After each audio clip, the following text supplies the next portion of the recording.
me check the technical difficulties because according to this, we're live. Um, so if let's check on my phone real quick and see if we actually are live. Okay. If you're watching this, just have a little chuckle. I shared that if I'm in charge of the tech, it's always going to be interesting. I missed the days when we had full teams of communications folks that could do this and figure it all out. You know what? I think we're just live on, here we go, on YouTube. Let's see if we can go live on LinkedIn now. All right. Now we're live. All right. So I'll have to go back in on the back end and cut the first minute and 45 seconds off of the YouTube one. But thanks for joining us, Mike. For anybody joining us right now, just we had some technical difficulties with the broadcasting software connecting with LinkedIn. I hope it's resolved. And we've got Mike Wisecup. Mike is the VP of Athletics for Colby College, right? That's right. Yep. Well, thanks for joining us this afternoon and being so flexible. But, I got to say, from what I know so far, being flexible and adaptable is in your background. It's like written in your DNA, right?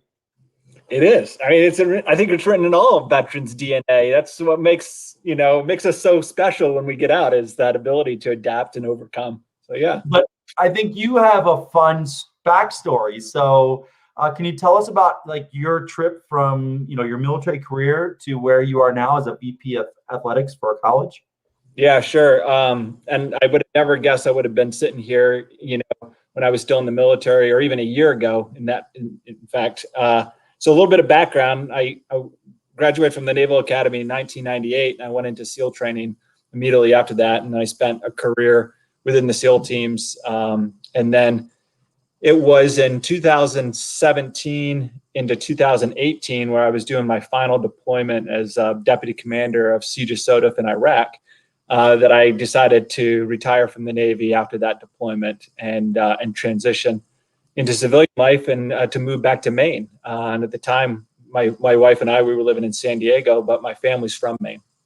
And so I was sitting in Iraq trying to do my transition remotely, and not the easiest way to do it, especially with combat operations going on and everything else, but it was a way of doing it. And I had come across, I'm trying to find out what is it I want to do. So I was looking at tech companies, finance. I thought, well, maybe I'll just apply for grad school, and that will give me some time to figure out the next path. And through networking, a friend of mine said, hey, you got to get in touch with this guy named David Green. He's the president of Colby College. You'll love him. He's great. He can give you some good advice. And as anyone that's in the transition phase, networking, talk to everyone, ask for advice. You'll be amazed at what kind of connections are established. And so I gave him a call. We talked for a little while, and he said, hey, if you don't know what your plan is, and if you think you might go to grad school, why don't you come here? I'll set up a fellowship for you, and do 6 months. You can help me out with some leadership development. You can get to know whatever I can do. Now, it turns out his dad was a former Marine. So he grew up in a military family. His dad became a college president. He's a college president. His brother's a college president, but still has a real deep commitment and support for veterans. So okay, well, I'll let you know. He said, anytime. So I looked at all these other companies, did some informational interviews. None of them fit. I just didn't see myself there, and said, I gave him a call. He's like, hey, no problem. Whenever you're ready, come on up. Just give me a week's notice. I mean, extraordinary flexibility. So so I get out, I transition in summer of 2018. We moved cross country to Maine, and the day after my last day in the Navy was my first day at Colby College doing a fellowship. And in that 6 months, I went from learning what higher education was all about, which I'll amplify a little bit later, but then getting into grad school and deciding, you know what, I can always go grad school later. I've got a lot of knowledge. I got a lot of experience already. Now let's just apply it. Let's just get out there and start doing something. And the president asked if I'd stay on to be a vice president for strategic initiatives. So I did that for about 4 months. And then the athletic director at the time took a new job at another school, and the position became open. The president turned to me and said, Mike, you want the job? And so I went into becoming the athletics director, and I haven't really looked back since. It's been a wild ride, especially during COVID, but it's been amazing. And, easily the hardest job I've ever done in my career. I mean, I can imagine. I have so many questions. I'm so excited to have this conversation, but I would think that your military background, planning, ability to react and adapt has come in handy with helping your department, your teams, your students respond to COVID. Would you agree to that, or? Yeah, I would. I would say that when I first took the job, I definitely felt at a disadvantage, not understanding NCAA, not understanding the department and the practices, kind of what are the policies. And there's a lot of rules, a lot of regulations. You can mess this up quick. And there's not a lot of room for forgiveness when you violate statutes and rules. And so, I felt like I was way behind. And then the crisis hit. And all of a sudden, it's like, okay, I know this. Do this. And in the last year, I was like, okay, great leaders manage teams through crisis. That's what they do. That's a principal element of leadership. And figuring out what the team needed, providing these periodic phases, like this is where we're at, reframing their environment, providing certainty where there was no certainty, and putting them on this pathway allowed the team to kind of stay together and not just fall apart. Mm-hmm. My background as a SEAL, I was around people that went through selection, went through training. Even our enablers that were on our teams went through a highly selective process, knew who they were when they came in. You don't know that in every department or every organization. And people come from so many different backgrounds with so many different experiences. And so going through a crisis in the military, very different than going through a crisis in the civilian world, and particular here, within the athletics department. And so not everyone's on the same sheet. Not everyone's got the same background. Not everyone's coming, to work with the same views or goals. And right.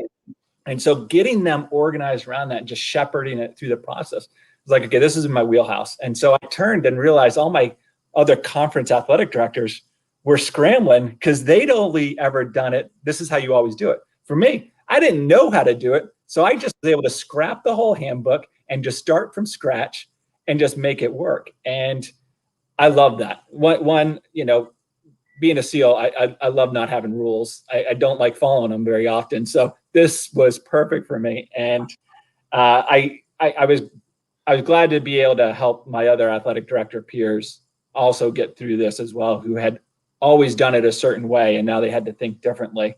And in the end, we're back now in a position where our teams are returning to competition, our students are focused, and I'm glad we were able to get here. I'm glad we were able to keep the team together because ultimately that's why we exist, is to make sure our students are prepared and developed, not just for their time at college, but also more importantly, to be prepared for life after college.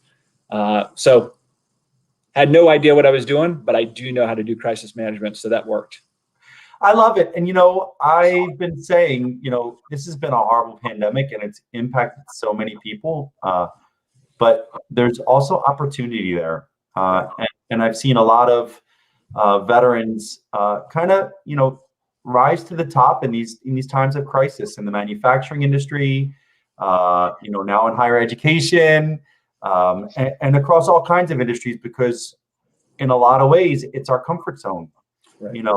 At least you could argue that it's not our comfort zone being uncomfortable in the transition, but when we actually choose what we're going to do and a crisis pops up or change is needed, typically it's okay, what do we need to do to get to the objective?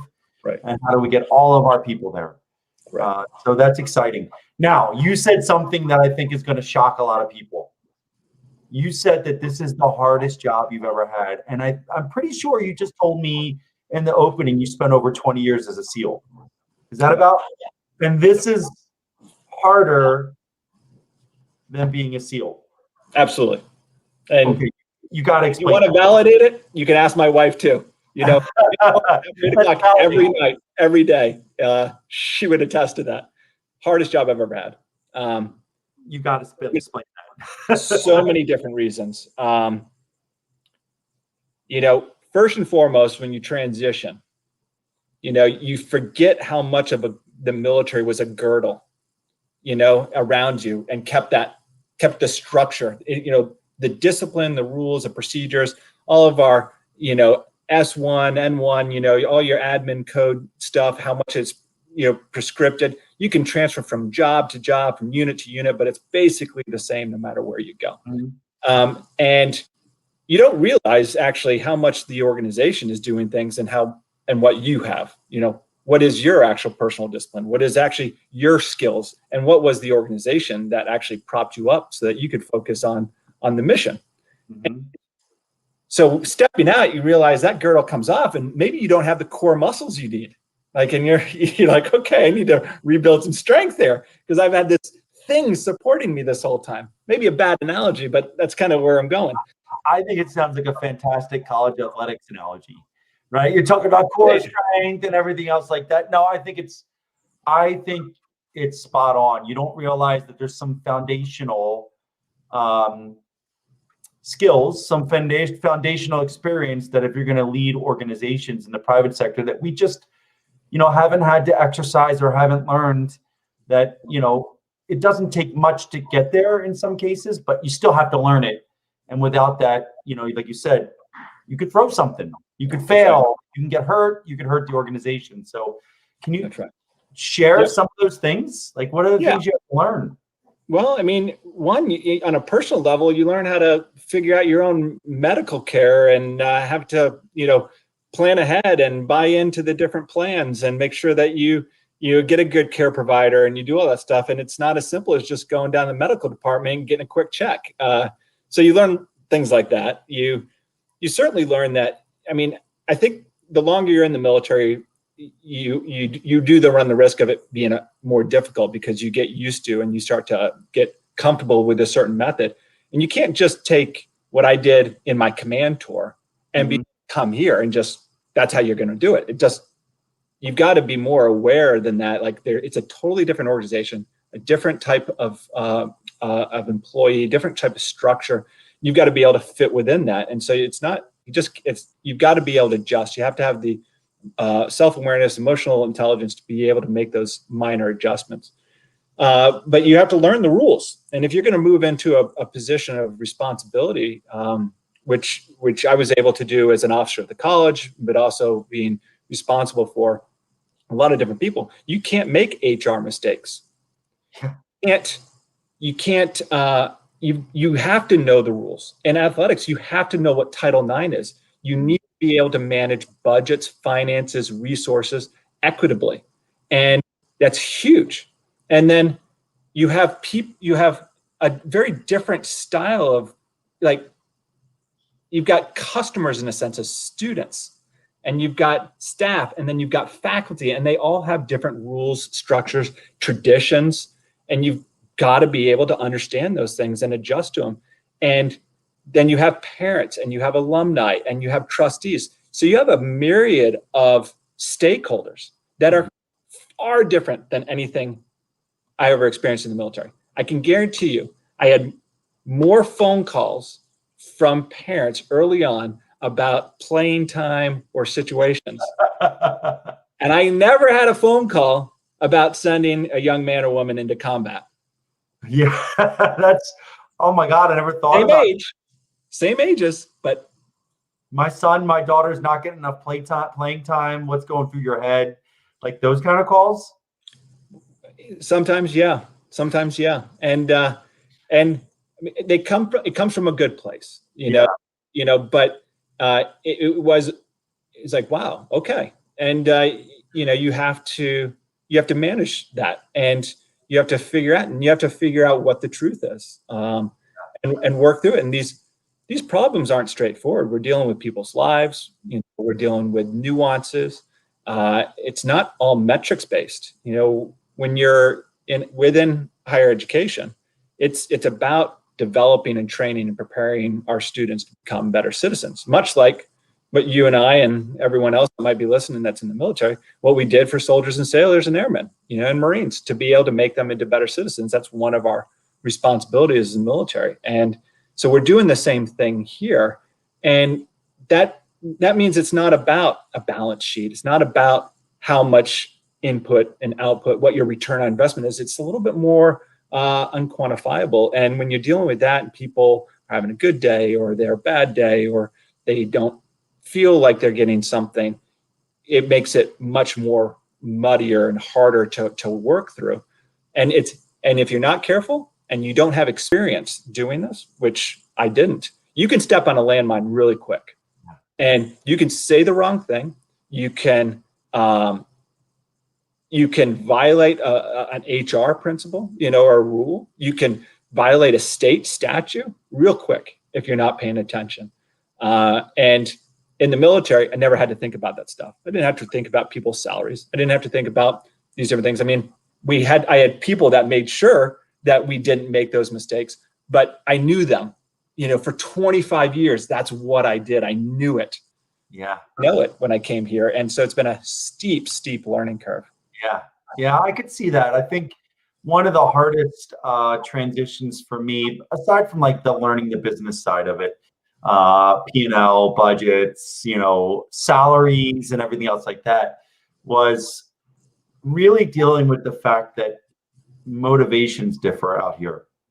For the most part in the military, you understand what everybody's motivation is. We are taught, we are, indoctrinated in a way to, the greater good, selfless service, all our different values and morals. And, for the most part, everyone's on board, and when you get out here, those vary so much more, like you said, it comes from a place of good, but there could be some that were not necessarily from a place of good, or people that only think about themselves, or people that get angry on things that you would have never thought would have been angered because you don't know what is in the background. So navigating that minefield, as you explained, it is a challenge, and you can't just tell people to do stuff out here.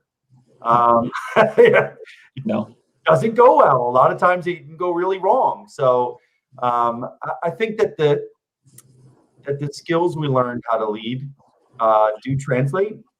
We just have to adapt them a little bit and inspire. So, but I don't want to talk about all the nebulous stuff. I want to get into the nitty and gritty about this. Like, what is a day like for a VP athletics for a college program? It sounds super cool, but what do you actually do? Yeah, no, it is actually pretty cool. But on the surface, it's a lot cooler than the day to day. I mean, at the end of the day, in the SEAL teams, we call ourselves team guys, and that's what we live in. I reflected back on my life when I was trying to transition. What do I want to do? And I realized I'm a professional team guy. I've been a part of teams. I enjoy being on teams. And so I just wanted to find the right team. And so Colby was a great place for me to land, because it's not just a good school with a good mission about, helping our students prepare, but I found a good team. My president's an incredible leader. I put him at the top of my list in terms of leaders that I've served with, just knows the mission, knows the job, and has handled even this crisis just with perfection. But all the other senior staff members, all the other vice presidents, they're just pros. And every day I come to work and I'm working with real pros that are empathetic, supportive of each other. And we have an adage here: don't go it alone. Amongst our team, don't go it alone. We support each other. We work on it together. And I just love the fact that I found that team. Within athletics, that's what we do. We build teams, sports teams. And so it's great to be with a group where I align, like, all the reasons why I want to wake up in the morning. And like many of us, we work until the work is done. We don't watch the clock. We don't, do that, but we want to make sure that those hours that we spend working are worth it. And the sacrifices we make when we're not with our family, even now, if I'm not coming home till late, are worth it. And that my wife appreciates and feels like, hey, the sacrifice is worth it. And Colby was that, and what we're doing. So a day in the life of athletics. Hold on. I got questions now. I got silly questions. Yeah. All right. One, does being a former SEAL give you credibility with your or mystique with your athletes? Oh yeah. Yeah, it helps. Right? Okay. Two, do you work out with your athletes? Like, do you PT with your athletes at all? I get out there and I try to play. I've never played lacrosse before, so I went out one day and I was like, "Hey, can you show me how to do this?" I got on the ice rink and I skated with the women's ice hockey team, and they taught me how to shoot. I've tried to do that. I haven't worked out necessarily in that traditional way, but I would say we have to do fundraising. And this last month we had to do big fundraising. What I did was we were trying to challenge everyone to get the participation up. Last year we had 1,848 donors. This year we wanted to exceed that, and we had a donor say, "If you break that, I'll give you an extra $100,000 for your program." Wow. So I made a quick video, and I said, "I'm going to do one push-up for every donor up to 1,848. Then I'll switch to burpees, and if we go over 2,000, I'll do burpee pull-ups." And I recorded it. I had a big board outside, and students will walk by, and I'm doing push-ups outside of my office in the P-way, basically. Knocking them out throughout the month of February. I'm doing burpees, and it was a commitment I made. But man, everywhere I go, people ask me, "How many more burpees you got? What do you got now?" And it's fun, and it makes you human. It makes you approachable, and makes and I think that's important for our soldiers, sailors, airmen, Marines. Like leadership by walking around and being available and being seen. And but I was a swimmer as well, so I like to get down to the pool and swim. I haven't swum with the team yet because it's embarrassing how slow I've gotten at 45. But yeah, it's good stuff. Yeah. Okay, we'll get into that day at work thing, but I got to say, so far, I think you are the happiest transitioned service member I've interviewed on these. Like, it's like clear that you found your calling, and I just love seeing that. So. All right. So for anybody else that wants to get into higher education, so what is your day like? What kind of stuff do you do? Like what do you get? What do you evaluate it on? What success looks like? Those kind of things. Okay. So let me set the stage here and step back at the 10,000 foot, and then I'll bring it down. So if you're considering higher education, there's a lot of different programs: community college, large research institutions, Division III. We're a small liberal arts private Division III school, about 2,000 students. So every school is going to be different. Every school is going to be a combination.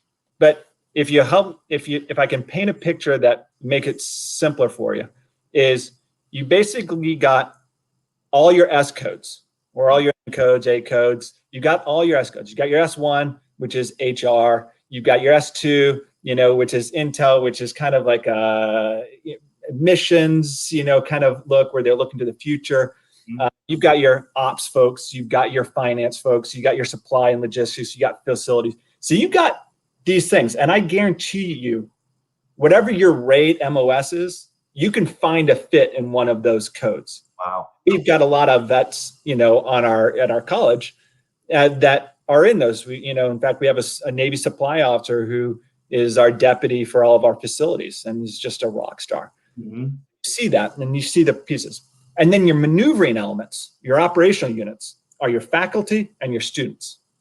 And so if you think about it that way, and as soon as I put that paradigm, it's like, okay, I get it. The president's like a division commander. If it's a small school like this, he's like a good, strong 2-star. He's doing his first president's tour. You've got a couple, the provost, the dean of the college that are kind of your 1-star. You got your, so once I kind of made the mental map, like, okay, that's what it looks like. I was like, all right, I understand how this fits.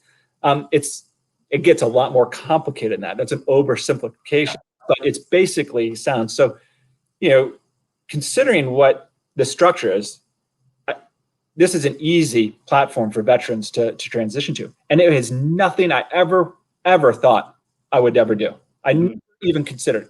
I considered tech, finance, law school, business school, you name it, the traditional business, pillars. Never consider higher education. But when you really think about it, our missions align. It's a value-based organization. We're trying to improve and develop people, trying to make a difference in the world. That's not a bottom line. That's not about our product is the student that we produce and the better citizens that we produce. And I really love it. That's why I actually am happy, because it aligns so well with what I believed in the military and what I still believe to this day. Now, a day in the day, depending upon what department you're in, but a day in the day at athletics is coming to work, and I've created my own battle rhythm. So I got my all staff meeting where I get my administrative team together and we review what we're doing. We've got strategic projects and we do a strategic action plan for what we're trying to accomplish. We've got games that just happened and review the post-game results. So your post-operational results, lessons learned, what can we do better? We've got the next weekend's games coming up. What do we need to do to prepare for that? Do we got the buses online? Is the facilities open? What technical issues do we have? And so you constantly have these operations and you have these strategic initiatives happening simultaneously. You've performance reviews that are on a regular, routine, annual basis. You want to do your periodic, you do seasonal reviews. Your coaches are having problems with a student that's having academic issues, and so you're resolving that. There's housing problems, there's conduct issues, so you're working through those.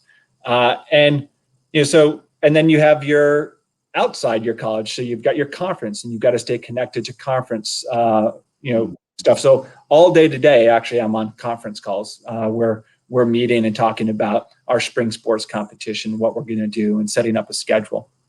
But no 2 days are the same.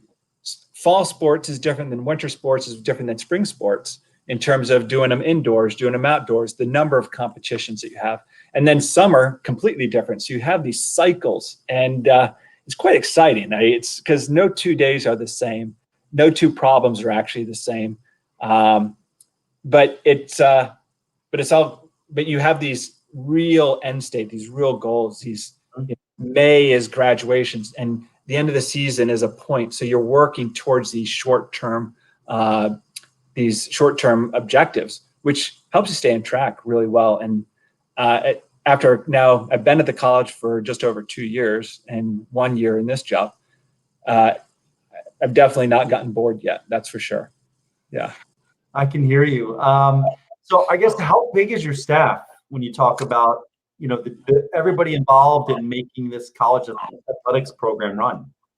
Yeah, so we have a third of our students are varsity athletes. We have 32 college teams. Four of them compete at the Division I level in alpine and Nordic skiing. The rest are Division III sports. I have approximately 80 staff and coaches. Coaches are actually considered faculty, so they go through a different performance process, a review process than the staff members. I also oversee recreation for the campus, and so I have the director of recreation that reports to me, and they oversee all of our athletic-related club teams, all of our mural programs, and all of our fitness and wellness programs. Wow. And so we have all that. Now, one thing that I didn't raise is that this last summer, in addition to COVID, in addition to managing and helping the department, especially our teams, through all the issues surrounding social justice and following on the heels of George Floyd's murder, is managing the department through our diversity, equity, inclusion efforts. We also opened up a brand new 350,000 square foot athletics facility, state of the art, first 50-meter swimming pool in the state of Maine, indoor track, all around ice rink, full squash court, 3-level fitness studio. And so doing all of that and moving out of the old building all at the same time, it's quite sporty. Wow. That's a lot. I mean, it's hard to imagine having all of that underneath one person. So I can see how it keeps you busy, and I can see how your background really helps you kind of adjust to all that change. So what are you evaluated on? You talk about evaluations. What does success look like? Like, what is your boss, like, what is the focus for a VP of athletics? Is it percentage of graduation? Is it fundraising? Is it a combination? I mean, whatever you can say, I can't say. Yeah, I mean, there's definitely expectations, and some of this I've noticed may be a moving target based off the circumstances. So certainly, we have had during COVID, and certainly with the return, we weren't competing, so there was no win-loss record. There's no success. So what was success, and how I was going to be graded on that was how well I could keep the teams and the staff organized and focused, so that athletics and recreation could be an outlet for and decompression for all of the pressure that they're under and all the rules that they're having. And how can I create an environment in this new building as a relief valve for the entire campus? And as a result, by keeping that focus, we can keep students from feeling like they have to party or they have to do other kinds of activities to decompress. And so metric of success here is by not having any big blowout parties that endangered the safety and the health of the campus. We didn't have major outbreaks as a result of these practices and fitness programs, and being able to just manage that and keep everyone focused. That was success. Now, in other years, I think the win-loss record is going to be a big indicator. You created the right culture. Have you established a place where coaches can do their best work? Have we overcome the obstacles to make us more competitive? Are we recruiting well? Are you pushing the coaches to recruit into the right locations? Mm-hmm. How have you changed the diversity of your athletes and team? That's a very deliberate effort, which requires some getting us out of the normal recruiting hotspots and to better schools and finding those individuals where Colby can create an incredible new opportunity for them, but it was never on their radar. And I have to push the coaches in those areas. And not all sports are the same. Not all sports have the same demographics, and so to draw upon. And so that's a metric. How well I manage my operating budget is one thing. The college provides me a certain amount of money, but I also have to augment that with fundraise dollars. And if I don't meet my this is the tough one for me, is if I don't meet my fundraising goals for the year, I've already spent the money. Spend the money throughout the year. Right. Don't make it, then I'm negative. And now I've got to be worried about, well, is that going to affect people's employment? Is that going to affect, what we can do for travel expenses going into that year? And so there's a real pressure. You've got to be able to make your budget, and you can't overspend, especially right now when finances are so tough around COVID related expenses. You can't do that. Otherwise, you're hurting other aspects of the college, and now you're not a good teammate to the rest of the school. And so get graded on that. And then statutory stuff. Am I creating an equitable and an inclusive environment? Am I treating my staff and my faculty, with respect? And am I going against some kind of HR rule? Those things pop up, those become lawsuits, those become grievances, and those distract then from being able to accomplish our mission, which then degrades what we're trying to do here. So the better I do at all those things, then the more focused we can be on our students and preparing them. And the more problems I create, the more I'm not able to balance a budget, the more I make mistakes, then the more I distract even the college leadership from being able to perform their duties. And so all of that gets factored in, I think, at this vice presidential level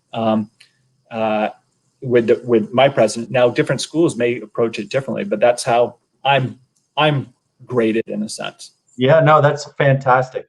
Mike, I feel like I could talk for an hour, but we're already 5 minutes over the 30-minute goal. So I want to make sure we wrap this up. I mean, this has been fantastically enlightening. And as I said, you just made probably my week to see somebody that transitioned and so loves what they're doing. And that's clear. And you're still changing lives, and that's also important. So I guess I have two good questions for you. One, what would be your biggest tip for a transitioning service member or someone that just got out and is still kind of lost? What would be your number one tip for what them to do to find their success? Yeah, I mentioned networking. You've got to communicate. You've got to let people know what you're trying to accomplish out there, and you've got to be able to get the word out. You never know what second or third order connection is going to open up a door for you.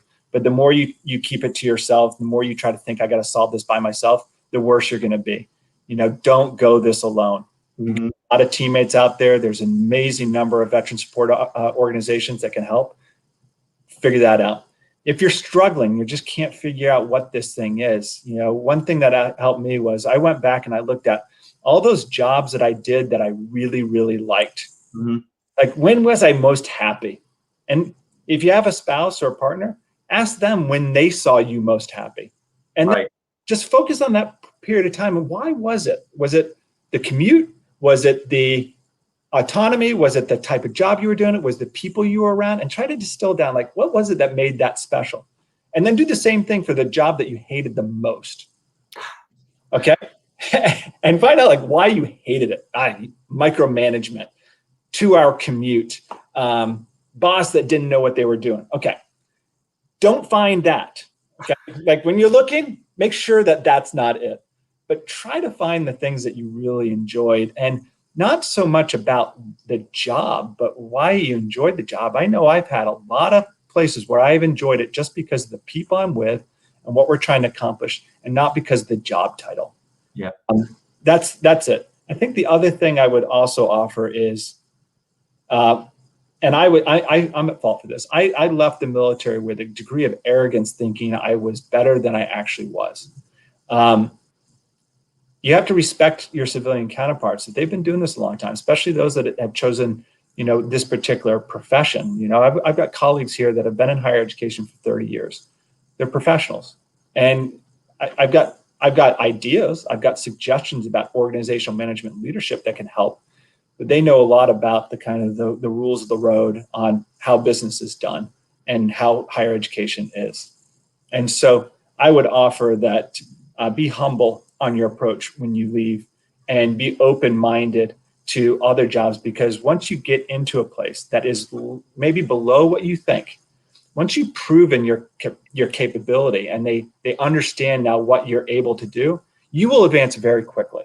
Like, there's no doubt, like, you'll just jump. I came in as a fellow, and now I'm a vice president and a director of athletics overnight. But it wasn't because I was just naturally gifted to it. I had to prove myself during that fellowship and give the president confidence and the board of trustees that Mike is capable of doing this. Yeah. There's I think that's the other thing that a lot of people miss, is that, when a company hires a transitioning serviceman right out of the military, there is a degree of risk associated with that, because we all have to know that there are gaps, and there has to be that confidence that the talent is there for them to overcome it quickly. And you have to have that learning mindset and to be able to adapt to the community. And I think that was the difference. Your connection with the president allowed him to see this incredible talent that, 5 years from now, he might not have been able to get to his team, but because he reached out, engaged, and brought you there now, you've been able to grow into this position that you love. And I'm just positive your students love working with and for you. So thank you, Mike. I guess the last question as we close is, if any transitioning service members, veterans, military spouses want to learn more about a career in higher education, do you have a problem with them reaching out to you on LinkedIn? Absolutely. Please, whatever I can do to help you transition. I had more than my fair share of people offering a hand to me, and I'll pay it forward as much as I can. So don't hesitate. Awesome. Great. Well, Mike, thank you very much. If I am ever in Maine, I don't know when that'll be, but I will be pinging you on LinkedIn to come see a game or something. I'd love to see it. The first lobster's on me. Trust me. Well, you might just convince me there. But thank you so much. And if you need anything, please don't hesitate to reach out. Of course. Thanks, Mike. Yep. Bye.